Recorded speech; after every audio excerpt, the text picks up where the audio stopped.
zane ne. Sauran cikin su. There was this famous CNN. There's a series of episodes on Really? I need to reach out to her and see how we get her. Yes. That would be very good. What's awful?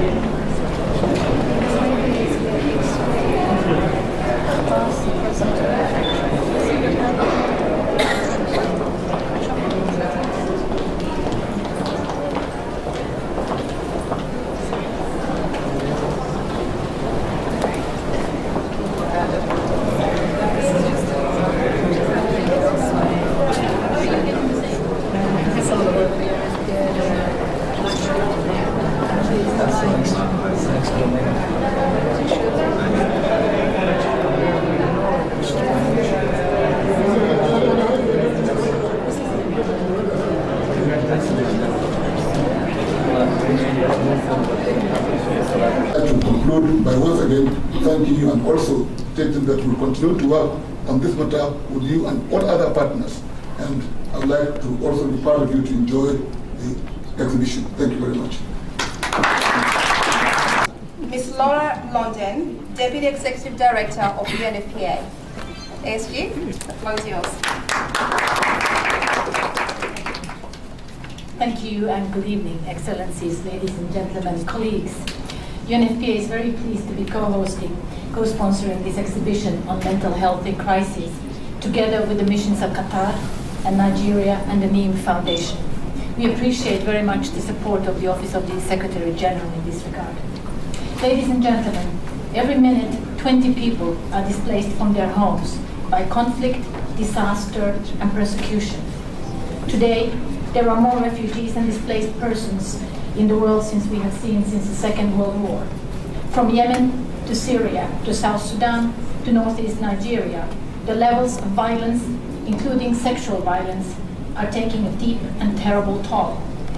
It's easy to see damage to buildings, to roads and bridges, but we are here tonight to talk about the damage inside a human being. Violence and trauma can harm mental health. This, indeed, as was said before, is a defining feature of our time. Worldwide, the incidence of depression and anxiety are rising. The paintings of this exhibition, Mental Health in Crisis, express the feelings of trauma, of sadness, grief, and fear. Fear of another attack, fear of never feeling safe again, or better, or fear of sleeping at night. UNFPA is working to promote mental health through psychosocial support, referrals to psychiatrists, and home visits by psychologists, especially to women and girls subjected to gender-based violence. We are working to promote health, safety, and dignity. This is why we are establishing safe spaces for women, for young people, and for refugees and displaced people. In 2017, UNFPA supported 725 spaces in 50 countries. In these safe spaces, women get counseling and other services to aid rehabilitation and recovery. They report feeling safe. We are committed to promoting mental health and psychosocial support and to ending stigma and discrimination of those who suffer. I thank you.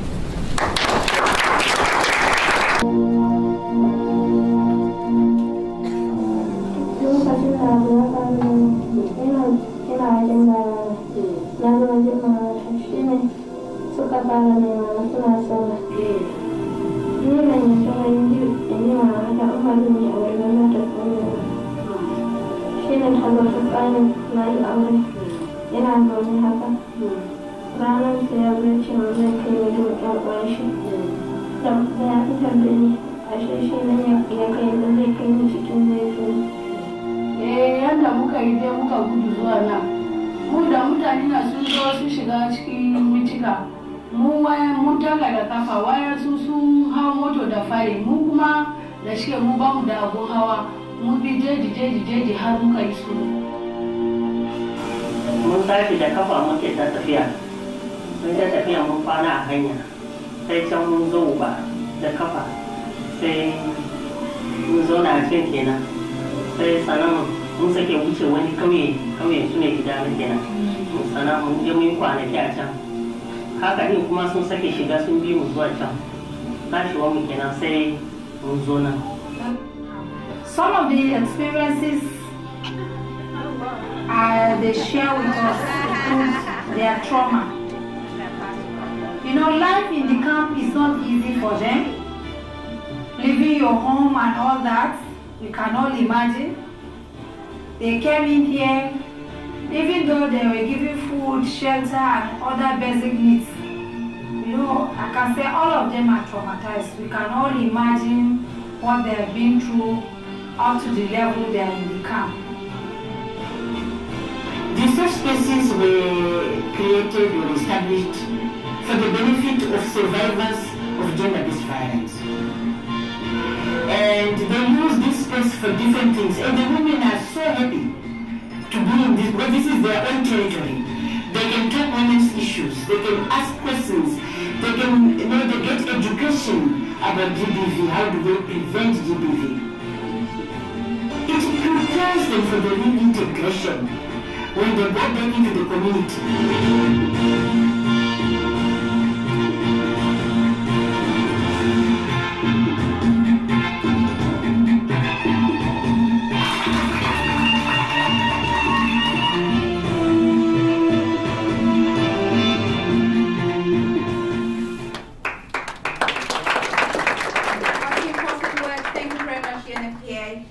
Our next speaker is the United Nations Deputy Secretary General, Ms. Amina Mohammed. Please join me in welcoming her to deliver a keynote address. Thank you very much. Well, first of all, this is an incredible pleasure to be here with all of you, and really deep appreciation to my sister, the permanent representative of the state of Qatar, and of course my brother from the Permanent Mission of Nigeria. UNFPA has been doing amazing work in Nigeria and many other countries, so thank you for bringing all of this to the spotlight, because that's really what we want to see. This is something that when I first joined the United Nations and I was asking the Secretary General what are the things that he really wants to focus on, and one of the first things he talked about was mental health, his own personal experience, and those who helped in his family, his work as the Prime Minister. And so today, just having an organization that works at the grassroots, NEEM Foundation, with us and sharing some of their experiences, building on what we've done over the last 2 weeks, which is to launch our strategy to bring mental health really into the fore, that it becomes something that is not in the shadows anymore, behind the screens and faces of people who smile but yet are so broken inside and are just looking for us to help. So for too long, much too long, mental health, and we've heard today, has been left out of discussions, and it's been left out of our capitals and cabinet tables because of the stigma, and sometimes because governments have choices, which part of the health burden do they take, and very often this gets left behind.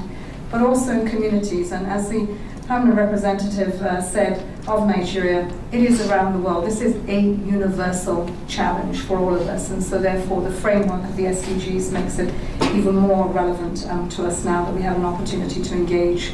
I was reading some of the statistics, and they were talking about 1 in 4 of us likely to experience a mental health episode in our lifetime. And this really shouldn't be the norm. As we launched the strategy for mental health amongst the UN staff, and I supported by going to a workshop the other day, and it was about stress management. And I think within the first 10 minutes I had to own up I was probably the most stressed person in the room. But on a very serious note, for me, the fact that that room, 90% of that room was young people, young staff, and 90% of it was women. And it said 2 things to us, you know, that really the stress for a young person joining the UN, at this stage we need to do something about it. But when I looked at the 90% of women, I thought, well, how many men are not here? Because perhaps it's not the thing to do as a man to come and to wear your heart on your sleeve and to open up about some of the issues that you actually face at work. So that was, for me, a big eye-opener, and one that puts more urgency for us to, you know, shine a light on this issue and do something about it. So the tide is shifting. And mental health is becoming much more visible and a piece of what we do every day. We hope that we can share even more. I think what we really want to see are results and that whole shift across everywhere. The paintings and photos that are featured in this project remind us that today's rising levels of crisis and conflict will leave scars, and often they will be invisible for years and years to come. Increased levels of depression, anxiety, post-traumatic stress disorders, all associated with conflict, stand to perpetuate society's instability and the cycles of conflict. And so it's not just about the day after reintegration or building new schools, homes and villages, but how do you rebuild a mind that is so broken? How do we actually help to heal those minds and to make them truly a part of our society again? And the numbers are enormous. And for each one, I think we have to remember that extends to a family. It's not just about the person, it's about everything and person around them. So it is central to the Secretary General's peace and security agenda. It's why the work of UNFPA and the NEEM Foundation are so important in countries like Nigeria, in South Sudan, in DRC, many other places where this is the unspoken crisis, I believe, that we have to take as we look for peace.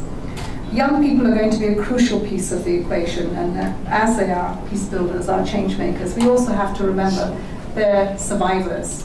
Once upon a time victims, but survivors, and they have strong, healthy aspirations, and we need to make sure that they are part of trying to address this challenge. Again, the statistics, 1 in 5 of our youth experience a major health episode. It's just one too many of 5, and we need to bring a 0 to that. So working young people into the mental health strategy and the youth strategy that was launched last month at the GA is important. Now we need to operationalize it. We really need to take that into our country teams, socialize that amongst our government colleagues and the private sector partners that we have, so that we can take a human response to this. Our commitment, of course, as you see, anything that you've got to do or say about mental health, count us in. We will be here, we'll lend our voice, our muscle to it. As I said, the SDGs provide a really great framework for this, and I hope that this will encourage us to speak more, to show more about this, and to invest more in mental health as a part of our universal health care coverage. So thank you very much. Thank you. So now we're getting to the meat of the event. I would like to now introduce our audience to the second part of this, and we have a panel discussion, dynamic panel discussion, if I may add. Please join me in welcoming to the stage Assistant Secretary General, Ms. Helena Lopez, UNFPA representative, Mr. Ramanathan Balakrishnan, and last but not least, the founding member of NEEM, Mr. Ashraf Kabir Usman. I'm going to start with you, ASG. As we just heard from the DSG, UN itself launched its own mental health strategy. Could you tell us a little bit more about why that was deemed necessary, and also what you hope to achieve with it?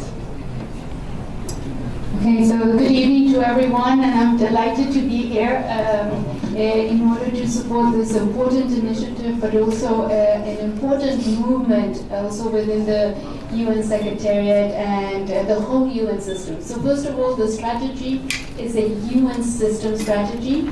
It involves different disciplines within the UN system, be it the medical field, be it the security field, be it human resources. So it is a joint effort of everyone in order to tackle an issue that is important for us. And we truly believe that not only we need to take care of our physical health, but also of our mental health. Some of us do have staff members with us or personnel with us, working with us with issues that they do not come forward. Some of our workforce have family that are also going through the same situations going forward. So we do need to support and create an environment that is free from stigma. And I'll just give you a bit of a background. 20 years ago, I was younger, and I was in another drive, and that was HIV/AIDS. And I tell you that at the beginning, the supporters were not there. It was really pure voluntary work, but perseverance and passion for the long road. That was 20 years ago. Today we are starting another long journey. But with the passion and perseverance and collective effort, we will get there. Might I ask a follow-up question on that? Because I think what we're hearing tonight is action, action, action. We've just got to get started. Are there any components that you want to share in terms of how you're going to roll the strategy? The first component is going to be a reduction of stigma, and that is going to be our first priority going forward. And that is going to take a bit of help of everyone in every sense, starting for our managers and even ourselves. Sometimes if you go on the plane, they tell you to put an oxygen mask before you can help others. So we, the leaders, also have to reflect that we have to put our oxygen masks first before we can help the others. So it's a long journey. Yeah, well, thank you very much. I'm going to turn over to UNFPA. We saw the moving video from Nigeria, and that's a very small component of your work. Could you tell us a little bit more about what you are doing in conflict areas? Thank you so much. My name is Balakrishnan. Until September 30th, I was the UNFPA representative in Iraq, where we set up and implemented the largest UNFPA program globally on sexual and gender-based violence, including sexual violence and conflict. I'm going to give a bit of my understanding from the field experience in Iraq. Globally, mental health and psychosocial counseling support needs are increasing in an unprecedented manner. And this increases more in humanitarian context. And Iraq is no stranger to this trend. In Iraq, at least, one can say that there are clear linkages between the increased demand for mental health and psychosocial support needs and the volume of violence that particularly women and children went through. And I'm particularly talking about including sexual and gender-based violence that happened there. As many of us know, the war, the ISIS terror in Iraq is over. But at least for tens of thousands of women, the long road to recovery, the long journey to recovery is just starting. It's just starting. So looking at the UNFPA's program in Iraq, where we operate more than 125 women safe spaces, I would like to highlight the issue from two sides, the supply and the demand. Let's go to the supply side first. Capacity of providing mental health and psychosocial support services in many countries is limited, and is often limited to psychiatrists and medical professionals, psychologists providing services to a chronic section of the population. So if you're looking at, to be fair to Iraq and to any other country in a conflict setting, if you're looking at a country which has suddenly entered a conflict situation and a prolonged conflict for 5 years, definitely you're not going to find the capacity there to deal with the mental health and psychosocial support needs. The case is the same in Iraq. So that's the capacity side. So during humanitarian settings, there is a heavy dependence upon external service providers to provide that service to women and children, which is what UNFPA has been doing. But with a key understanding that in the transition period, this capacity has been transferred to the government because they are the long-term service providers and they will be the ones who will be journeying their citizens in this long road to recovery. Now, let's look at the demand side. I mean, health is one area where you also have to work on the demand aspect as a supply, and mental health even more so. We are looking at, if you're looking at women who have basically suffered from sexual and gender-based violence, including sexual violence, then we are looking at a very close group of women in a very traditional context. And therefore, there's a lot of work that needs to be done before there's an acceptance of the demand side from the survivors themselves. So that's what UNFPA does through its women's support service centers. The last point that I would like to add before I close is that while we work on the supply and the demand, we should also be very mindful and we should be very careful and we should seek out those people who can make these connections probably better than we can do as UN. And the example that I would give is in Iraq, when you had the Yazidi issue, the fatwa released by the Yazidi group of elders in destigmatizing the access of treatment by Yazidi women and girls was a significant milestone in ensuring that women were able to access the services without stigma. So I would stop there. Thank you. Okay. Well, thank you very much. And may I start by saying extending thanks to the mission of Qatar for organizing this, together with, of course, the mission of Nigeria and the Office of the Deputy Secretary General. And yeah, thank you for giving us the platform to discuss something that's of significant importance, of course.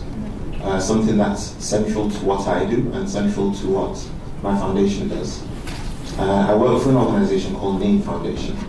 And at NEEM Foundation, we're into the work of preventing and countering violent extremism and peace building. And all of our approaches are underpinned by an element of psychological support and mental health and treating mental health. And we have a wide array of services in terms of rehabilitation and counseling work, and it's all underpinned by psychology.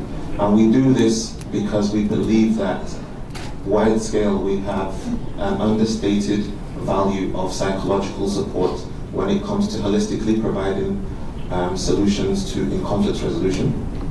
And within the population that we work in,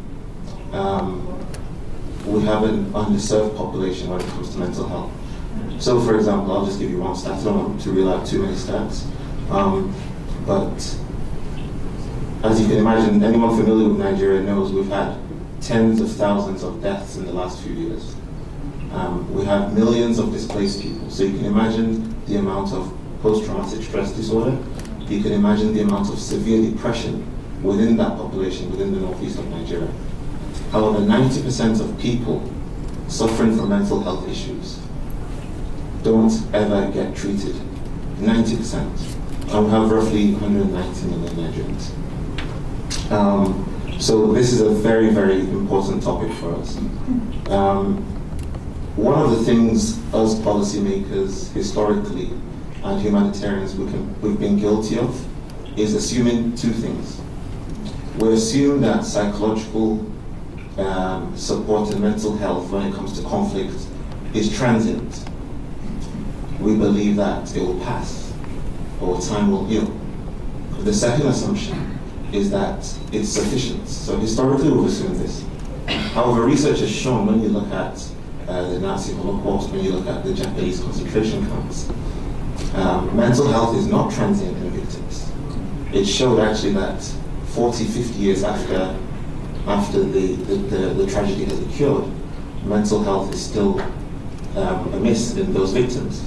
People still suffer from post-traumatic stress disorder 40, 50 years later. In fact, worse than that, what we've seen is that post-traumatic stress disorder and depression can be passed from generation to generation. Now, when you contextualize that to Nigeria, and when you look at the pathways to radicalization that we found within Nigeria, neglect and perceived injustice was a huge factor. Now, allowing mental health to go unaddressed in conflict situations clearly is not very good. You find that in Nigeria, our capacities are particularly low. Another statistic is that we have roughly one psychologist to 1.3 million Nigerians. When NEEM Foundation first started in the Northeast, we were responsible for half the mental health and psychological expertise within Borno State. That's the epicenter of the insurgency. So we're lucky enough to be led by a world-renowned psychologist named Dr. Fatima Akilu, and we kind of got a head start when it came to programming and bringing in psychologists. And our pioneer program was a program called Counseling on Wheels, and we're very proud of this program. In the first year, we saw 8,000 people, and what we did was simple. We bought tricycles, we engaged psychologists, and we trained lay counselors for robustly for 9 months. And this allowed us to widen access to trauma care and to address psychological needs within the nooks and crannies of Borno State in areas that would not really receive that kind of attention. In fact, I was just going to ask you, I think you started to touch upon that in terms of the challenges, because I was indeed looking at your website, and I know that you train, you were able to provide counseling for about 7,000 people in Borno State. What would be some of the specific challenges that you have as a foundation? Yeah, so the main challenge as a foundation is the expertise. No matter how much we've trained counselors, there's still a dearth and a skills gap in terms of capacity. That's the main thing. We've tried to address that by introducing a training center in which we're trying to train first-line responders in terms of police and other healthcare workers. We're trying to train when it comes to working with local government institutions in terms of reconciliation. We're trying to train their capacities in terms of responding to trauma at their own level. So we're trying to decentralize the capacity to respond to trauma because that's the way we can reach the most amount of people. So that's one challenge. The other challenge is, of course, as it is globally, is stigma. Yes. That program that I referred to, of course, men, I think we only 13% within that 7,000, 13% were men. In the second year, we're doing a little bit better. As awareness comes along within those communities, we're approaching 20%. But of course, stigma is still a huge issue there. Yeah. Well, thank you very much. I think we're coming to the end of our program, but I want to end on an action note. So, all the panelists, very quickly, what is the one thing, one action that you'd like people in this room today to take away? Any thoughts? What can we all do? Okay. Okay, I'll start. Okay. Just one quick action point. Okay, one quick action point is when it comes to mental health, it doesn't need to be pure mental health service provision to address mental health issues. You can incorporate mental health across different conflict resolution programs. You can incorporate it when it comes to reconciliation of the truth, which is the phase that we're in Nigeria now. You can incorporate it into education in terms of providing coping mechanisms for young children. You incorporate it into so many things. So it's to internalize the idea that mental health can be widespread and decentralize that kind of capacity. Okay, instrument of SDGs. Okay, UNFPA, any thoughts? I'm going to borrow the words used by the DSG, the choiceless choice. We really need governments, particularly donor governments, to focus on mental health and psychosocial support needs in humanitarian conditions, not just the roads and the hospitals and the buildings, but we really need we need additional resources to address these invisible wounds, which are much more dangerous than visible wounds. Thank you. SG, you have the final word. I have the final word. I think we can do it together. No one can do it separately. It's a collective, global effort from every corner of the world. Okay. Thank you, panelists, and please a round of applause for our panelists. Sponsors and our collaborators. There are drinks and food, so mingle, go and see the arts, and thank you very much. Thank you so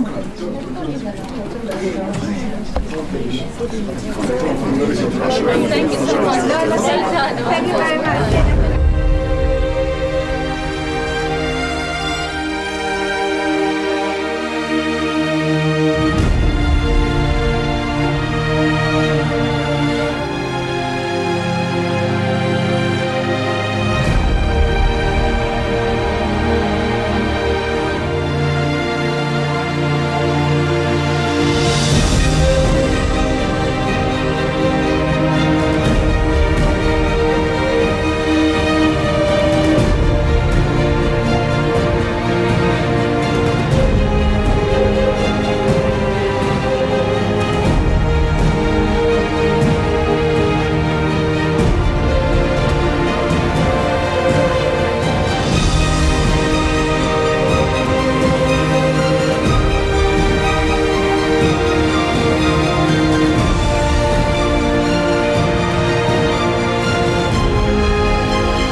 Mm-hmm.